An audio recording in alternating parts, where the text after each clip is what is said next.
यहाँ पर हम डिस्कस करेंगे सबसे पहले कि मेटल्स हमें नेचर में मिलते कैसे हैं, how metals occurs in nature. ठीक है, तो दिस इज अकरेंस कि मेटल कैसे नेचर में हमें मिलते हैं। तो सबसे पहले जैसे कि मेटल्स हैं गोल्ड, सिल्वर, प्लैटिनम जैसे कि जो फ्री स्टेट में पाए जाते हैं, जो कि कंबाइन नहीं होते, विच डू नॉट कंबाइन। ठीक है, जो मेटल कंबाइन नहीं होते किसी भी चीज के साथ, जो अकेले ही पाए जाते हैं, जैसे कि gold, silver, platinum, because they are least reactive. Reactivity series हमने पढ़ी थी, ये मेटल्स रिएक्ट नहीं करते, these metals are least reactive. तो ये वाले metals oxides, carbonate, sulphides, halides के फॉर्म में जो है नेचर में पाए जाते हैं। अब आता है मिनरल्स। मिनरल्स क्या होते हैं? मिनरल्स वो होते हैं कि जो हमारे पास एलिमेंट्स कंपाउंड जो कि नेचुरली अर्थ क्रस्ट में मिलते हैं, जिनके अंदर से हमें मेटल्स एक्सट्रैक्ट करने होते हैं। उसके बाद हमारे पास आता है ओर्स। और क्या होता है? मिनरल, वो वाला मिनरल, मतलब मिनरल जो होता है, मतलब उसमें हो सकता है मेटल हो और हो सकता है मेटल ना भी हो। पर और क्या है? वो वाला मिनरल जिसके अंदर मेटल, जिसके अंदर से आप मेटल को प्रॉफिटेबली एक्सट्रैक्ट कर सकते हो, that mineral from which metal can be extracted profitably is called as ore. इसके बाद आता है गैंग। अब किसी भी चीज को कहीं से भी एक्सट्रैक्ट करोगे तो उसमें कोई ना कोई इम्प्योरिटीज तो होंगी ही होंगी। उस इम्प्योरिटीज को कहते हैं गैंग, जिसको ओर में मिलती है, जैसे कि rock particle, sand particle, clay particle, क्योंकि अब ऑब्वियसली और जो है आपकी क्या है, अर्थ क्रस्ट के अंदर है। उसको आप निकालोगे तो उसके साथ मिट्टी, रॉक पार्टिकल चिपके हुए रह जाएंगे, तो उसको हम कहते हैं गैंग। उसके बाद आता है हमारे पास कि हम मेटल को उनकी ओर से एक्सट्रैक्ट कैसे करते हैं। The first step is concentration of ore, second part है reduction to metal, third part is refining. Now the first part concentration of ore is removal of gangue, impurities, मतलब हमें इम्प्योरिटीज ओर से जो है रिमूव करनी है, दैट इज कॉन्सेंट्रेशन। ठीक है, तो ओर सबसे पहले हमने ओर का कॉन्सेंट्रेशन किया। उसके बाद हमारे पास 3 कैटेगरीज हैं, metals of high reactivity, metals of medium reactivity and metals of low reactivity। अगर मैं बात करूं metals of high reactivity की, तो ये इलेक्ट्रोलिसिस के प्रोसेस से हम प्योर मेटल इससे बनाते हैं। मीडियम रिएक्टिविटी या तो कार्बोनेट ओर में होगा या सल्फाइड के फॉर्म में प्रेजेंट होगा। अगर तो कार्बोनेट ओर में है तो आप वहां पर उसे कैल्सिनेशन की प्रोसेस से कन्वर्ट करोगे ऑक्साइड में, और अगर सल्फाइड में है तो उसे हम रोस्टिंग की प्रोसेस से कन्वर्ट करेंगे ऑक्साइड में। ये कैल्सिनेशन और रोस्टिंग क्या है वो हम चैप्टर के साथ साथ पढ़ेंगे, और उसके बाद धीरे धीरे हम उसका करेंगे रिडक्शन टू मेटल, और लास्ट में हमें मिल जाएगा प्योरिफिकेशन ऑफ मेटल। अगर तो लो रिएक्टिविटी वाले मेटल हैं तो वो सिर्फ और सिर्फ सल्फाइड ओर में ही प्रेजेंट होंगे, उनको आप रोस्टिंग की मदद से मेटल में कन्वर्ट कर सकते हो, फाइनली आप उसे रिफाइन कर सकते हो, यानी कि क्लीन कर सकते हो। तो हमारे पास लो रिएक्टिविटी वाले मेटल सबसे पहले आ रहे हैं, तो हमने सबसे पहले उनको लो रिएक्टिविटी वाले मेटल्स, क्योंकि सल्फाइड के फॉर्म में प्रेजेंट है, तो हमारे पास रोस्टिंग, मैंने बोला था आपको बाद में बताऊंगी, रोस्टिंग वो प्रोसेस होती है कि जब हम ऑक्सीजन की प्रोसेस में मेटल को हीट कर देते हैं in the presence of oxygen, मतलब सल्फाइड ऑफ मेटल को हम हीट करते हैं in the presence of oxygen, ताकि वो ऑक्साइड में कन्वर्ट हो जाए, that is called as roasting. तो ये हमारे पास जो फर्स्ट इक्वेशन देख रहे हैं जिसमें हम मरकरी का ओर लिया, that is called as cinnabar, HgS, जिसको हमने ऑक्सीजन के साथ हीट किया ऑक्सीजन की प्रेजेंस में, तो we got HgO and O2। HgO को हमने फर्दर हीट किया तो हमें Hg और ऑक्सीजन मिल गया। सिमिलरली कॉपर उसकी और से सल्फाइड और से कैसे एक्सट्रैक्ट होता है? By heating in the presence of oxygen. Again sulphide और ऑफ कॉपर हीटिंग किया ऑक्सीजन की प्रेजेंस में, हमें कॉपर का ऑक्साइड मिला और SO2 गैस मिला, और जब हमारे पास ये कॉपर का ऑक्साइड मिला उसके साथ हमने कॉपर का सल्फाइड एक रिएक्ट करवाया, हीट करवाया, और हमें प्योर कॉपर मिल गया। These reactions you have to learn, ये रिएक्शंस जो है पेपर में बच्चे पूछी जा सकती हैं। These reaction you will have to learn. Action of metals in the middle of the activity series.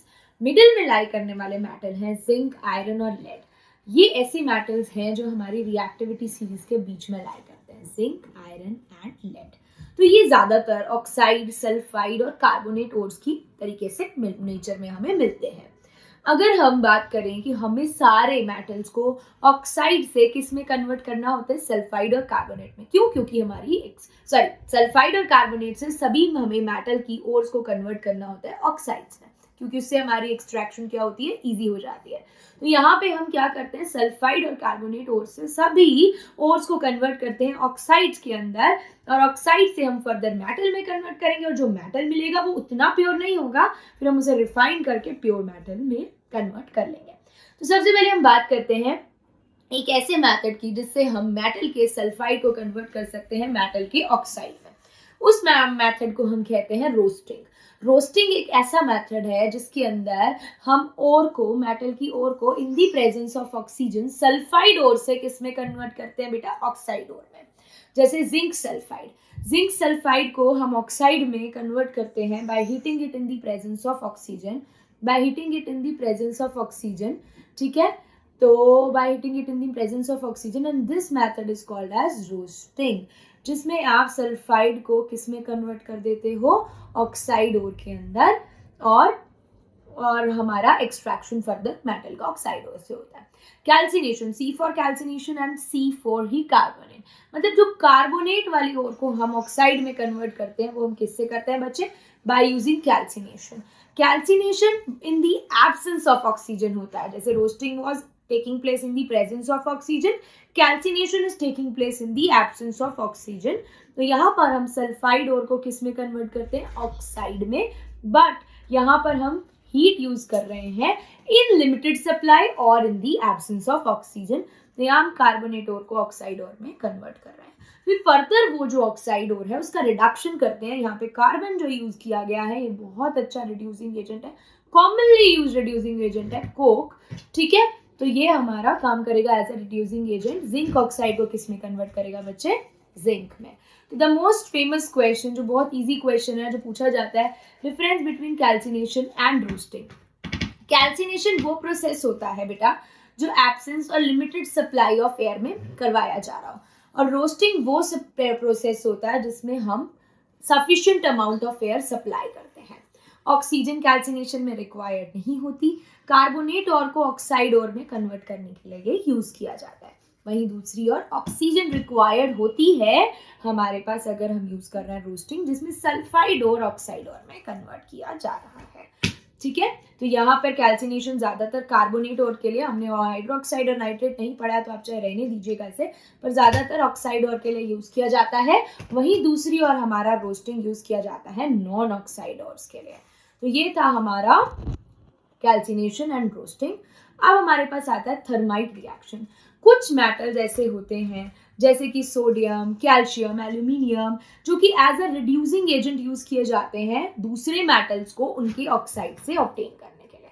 जैसे कि एल्यूमिनियम को अगर मैं मैंगनीज डाइऑक्साइड से रिएक्ट करवाऊंगी तो वो क्या करेगा, एल्यूमिनियम ऑक्साइड बना देगा और मैंगनीज बना देगा। और यहाँ जो हमें मेटल मिलेगा ना, ये मोल्टन फॉर्म में होगा, मोल्टन फॉर्म में। ये मेटल हमें मोल्टन फॉर्म, यहाँ पे गरम गरम मेटल मिलता है, मतलब बहुत ज्यादा गरम मेटल मिल रहा है, तो आप उसको कहीं पे किसी चीज को टांका लगाने के लिए, वेल्ड करने के लिए भी यूज कर सकते हो। तो वो उसके बारे में भी मैं आपको बात बताने वाली हूँ। और बहुत सारी हीट जनरेट होती है इस रिएक्शन के दौरान। तो इस रिएक्शन को हम कहते हैं कि ये रिएक्शन एक्सोथर्मिक है, और इन रिएक्शन को थर्माइट रिएक्शन कहा जाता है। अगर मैं आयरन ऑक्साइड को एल्यूमिनियम से रिएक्ट करूंगी तो वो Al2O3 और आयरन बना देगा और हीट बहुत सारी प्रोड्यूस होगी। ये जो आयरन बच्चे हमें यहाँ मिला है ये मोल्टन फॉर्म में है। मोल्टन मतलब मेल्टेड फॉर्म, मेल्टेड फॉर्म मतलब भैया बहुत गरम गरम आयरन है। बहुत गरम गरम आयरन होने की वजह से ये iron welding of railway tracks में यूज करा जाता है। ये वाला आयरन, ये वाली रिएक्शन को हम वेल्डिंग ऑफ रेलवे ट्रैक्स में भी यूज करते हैं। अब नेक्स्ट हम चलते हैं extraction of metal at the top of the reactivity series, जो ऊपर ऊपर की तरफ लाई करता है, जिसमें सोडियम है हमारे पास, अगेन हमारे पास पोटेशियम है, कैल्शियम है, एल्यूमिनियम है, जो कि सिंपली ऑब्टेन नहीं किया जा सकता by heating with reducing substances. मतलब सिंपली आप उसे ऑब्टेन नहीं कर सकते।